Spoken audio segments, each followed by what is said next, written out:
Halo, Assalamualaikum warahmatullahi wabarakatuh. Perkenalkan, nama saya Dewi Sari, NPM 5221096 dari kelas 4E, Prodi PGSD, dengan judul materi, model dan prinsip pengembangan kurikulum, mata kuliah telaah kurikulum yang diampu oleh Bapak Tio Gusti Satria, Magister Pendidikan.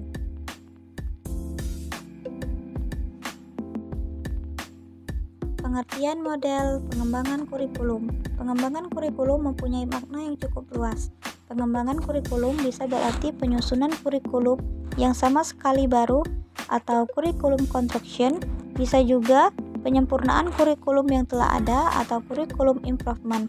Sedangkan model adalah abstraksi dunia nyata atau representasi peristiwa kompleks atau sistem dalam bentuk naratif, matematif, grafis, serta lambang-lambang lainnya.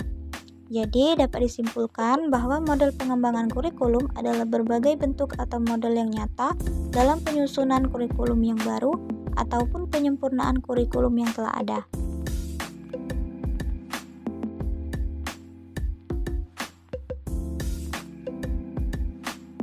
Yang B, macam-macam model pengembangan kurikulum.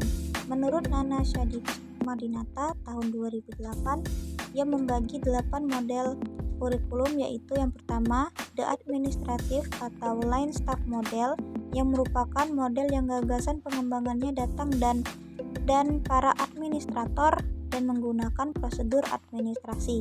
Yang kedua, the grassroots model merupakan model yang inisiatif pengembangannya datang dan mengajar atau sekolah. Yang ketiga, Beckham system merupakan model yang dikembangkan oleh Beckham dengan mempertimbangkan 5 aspek, yakni arena, personalia, organisasi dan prosedur, implementasi dan evaluasi.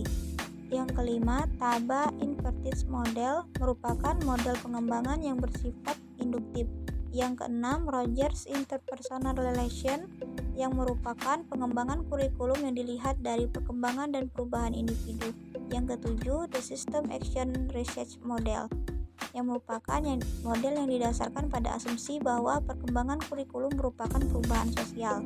Yang terakhir yaitu emerging technical model, merupakan suatu model pengembangan kurikulum yang dipengaruhi oleh perkembangan iptek serta nilai efisiensi dan efektivitas dalam bisnis.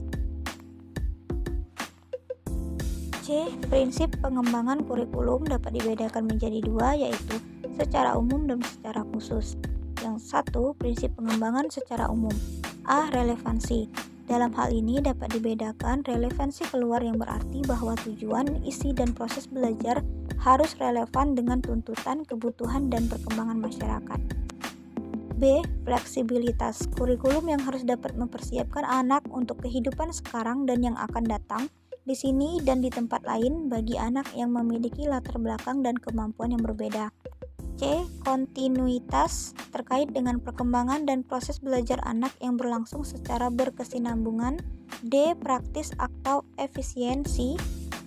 Merupakan kurikulum harus praktis, mudah dilaksanakan, menggunakan alat-alat sederhana dan biayanya murah. Efektivitas yang berkenaan dengan keberhasilan pelaksanaan kurikulum secara kuantitas. 2. Prinsip pengembangan secara khusus. A. Prinsip berkenaan dengan tujuan pendidikan yang merupakan pusat dan arah semua kegiatan pendidikan, sehingga perumusan komponen pendidikan harus selalu mengacu pada tujuan pendidikan yang telah ditetapkan. B. Prinsip berkenaan dengan pemilihan isi pendidikan. Ya, dalam perencanaan kurikulum perlu mempertimbangkan beberapa hal, yaitu perlunya penjabaran tujuan pendidikan ke dalam bentuk perbuatan hasil belajar yang khusus dan sederhana, isi bahan pelajaran yang harus meliputi segi pengetahuan, sikap, dan keterampilan, dan unit-unit kurikulum harus disusun dan dengan urutan yang logis dan sistematis. C. Prinsip berkenaan dengan pemilihan proses belajar mengajar. Hendaknya mempertimbangkan beberapa hal, yaitu apakah metode yang digunakan cocok, metode tersebut mampu memberikan kegiatan yang bervariasi untuk melayani perbedaan individual siswa. D. Prinsip yang berkenaan dengan pemilihan media dan alat pengajaran. Proses belajar mengajar perlu didukung oleh penggunaan media dan alat-alat bantu pengajaran yang tepat. E. Prinsip berkenaan dengan pemilihan kegiatan penilaian. Beberapa hal yang harus diperhatikan dalam pemilihan kegiatan ini meliputi kegiatan penyusunan alat penilaian, harus mengikuti beberapa prosedur, mulai dari perumusan tujuan umum, menguraikan dalam bentuk tingkah laku siswa yang dapat diamati, menghubungkan dengan bahan pelajaran, dan menulis butir-butir tes.